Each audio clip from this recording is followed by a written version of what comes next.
Jean-Paul est avec nous, retraité dans le Gard. Bonjour Jean-Paul. Bonjour. Vous avez fait la guerre d'Algérie, Jean-Paul? J'ai fait la guerre d'Algérie de 58 à fin 59. Oui, j'ai fait 14 mois dans le Djebel, près de Cherchel, là-bas, près de l'école militaire, mais moi j'étais dans le Djebel, j'étais comme sous-off. Ouais. Et qu'attendez-vous de ce voyage alors? Moi j'avais envoyé une lettre au président Hollande,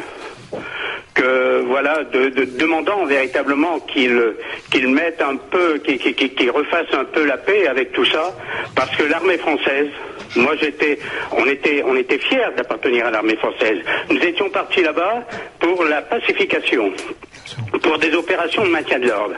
Et en fait, nous avons été confrontés à une véritable guerre, pire qu'une guerre, parce que l'ennemi, ils étaient chez eux. Et on brûlait les mechtas. On tuait des troupeaux de chèvres, leurs troupeaux de chèvres.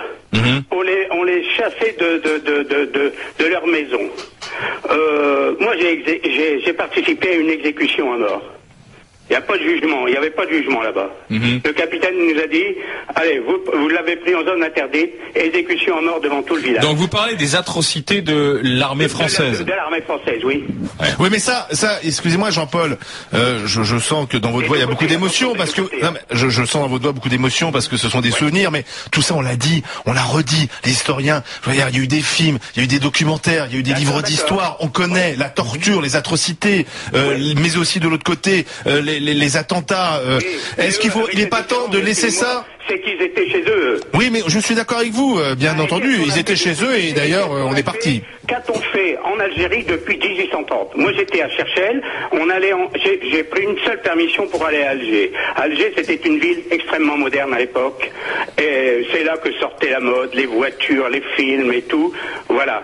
Et à 10 km dans le Djebel, c'était le Moyen-Âge. On n'a rien fait, on a pris leurs matières premières, on n'a rien fait pour développer ce pays. Oui, mais 50 ans après, c'est la même chose. 50 ans après, c'est la même chose, c'est la même chose en Tunisie. Fait avec les harkis. Les harkis, moi j'ai connu des gens dont les pères, les grands-pères avaient fait 14-18, ils avaient la Légion d'honneur, la médaille militaire, ils avaient fait l'Indochine et tout.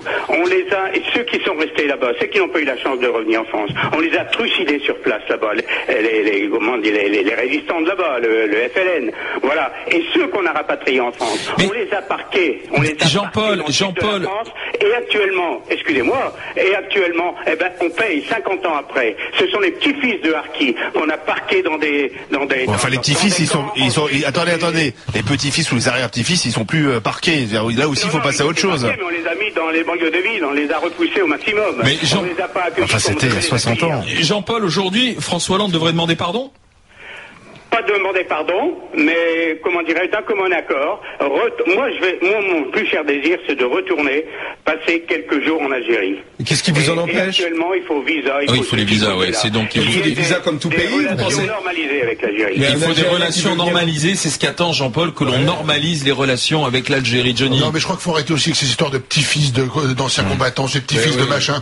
On voit des gens qui vivent que parce qu'ils sont petits-fils d'esclaves ou arrière-petits-fils d'esclaves. Enfin, faut arrêter ce cinéma. Les gens sont nés en France, ils ont jamais connu rien du tout de ce truc-là. Ils sont, ça me fatigue. Je veux dire, on n'avancera jamais dans notre pays, dans tous les pays, dans le monde entier d'ailleurs, tant qu'on sera sur le passé, comme si, en fin de compte, toute cette merde qui aurait jamais dû exister, on est content de la rebrasser sans arrêt. Il faut bien qu'on ait des choses à se raconter à la veillée, Johnny. Oui, mais pas le petit-fils Harki, Les choses à raconter, il y a plein de mais tu vas dans les cités. Tu vas dans les cités, Johnny, tu vas dans les cités, les mecs, ils savent avoir un discours approprié, ils sont très intelligents, ils ont des bacs +5, ils ont un discours approprié pour le journaliste, pour le sociologue, pour les gens qui viennent, mais oui, on est des petits-fils de harkis et tout. Et en plus, c'est faux. Les petits-fils de harkis ne sont pas dans les cités. Ils sont autour, en général, dans le rural, autour des camps où ils ont été parqués, c'est-à-dire vers Pérols, à Aix-en-Provence, ou dans le Languedoc ou ailleurs. Ils sont pas forcément dans des cités. Et j'ai eu comme élèves des fils de harkis, qui étaient des super garçons, qui travaillaient bien, qui étaient complètement intégrés, avec des petites copines. Qui ne faisaient pas de référence au passé. Et qui n'avaient rien à foutre de leur passé. Bon, je veux dire, il faut être clair.